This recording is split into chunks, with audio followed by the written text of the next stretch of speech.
You're gonna be in for some pain. Get ready, fight!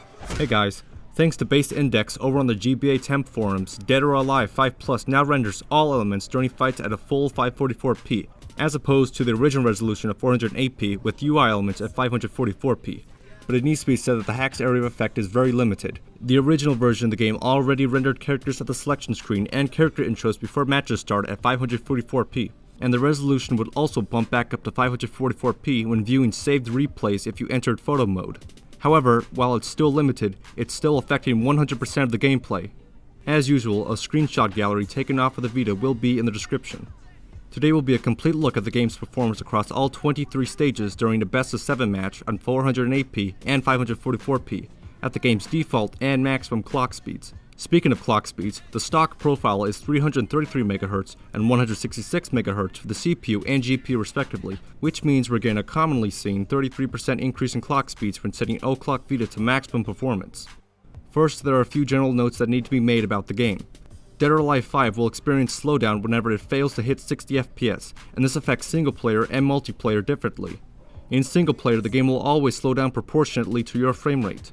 In multiplayer, the game avoids desyncing by slowing down both players to the speed of the player that has the most slowdown, or, in other words, the lowest frame rate. So, if you're planning on playing against random people online, you should probably bank on having the game speed of a player running their game at the stock resolution and clock speed. The first thing in regards to combat is that power blows are the worst case of frame rate drops. At 408p, these will drop the frame rate to anywhere in the high 40s or mid 50s at stock speeds and anywhere in the 50s on maximum speeds. At 544p, power blows will drop the frame rate to anywhere in the high 30s into the mid 40s on stock speeds and anywhere into the high 50s on maximum speeds. There is also a potential issue with one of the characters, Alpha 152.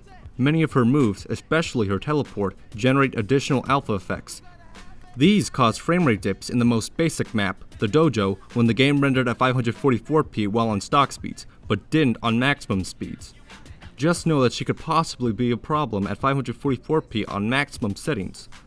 For a quick rundown of performance on all the maps, here's a simplified chart of the average speed on every map of the game, in order of the combined average playback speed. For the record, power blows were not activated in any of these matches. The spreadsheet with all this information will also be in the description. Strictly looking at the game at 544p on maximum clock speeds, 17 of the 23 stages are completely locked at 60 FPS and especially help out the stage Sakura, but this stage and 4 other maps still have a couple of dips per match, which are Depth, the Tiger Show, Primal, and Lab. Fighting Entertainment has some pockets of frame rate dips which go as low as 57 FPS. If you want to play every single stage completely locked at 60 FPS outside of power blows, you'll need to either play the game at 408p or find some other resolution which does not compromise the frame rate. The two remaining profiles are much more of a mixed bag.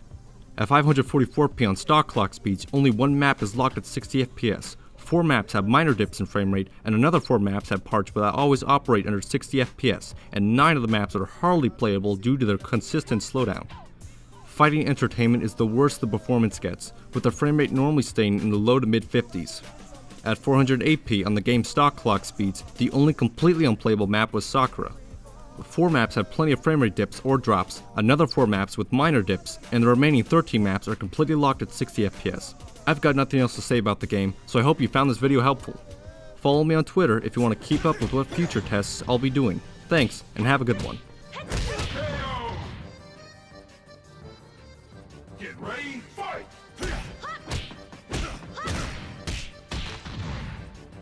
Watch out!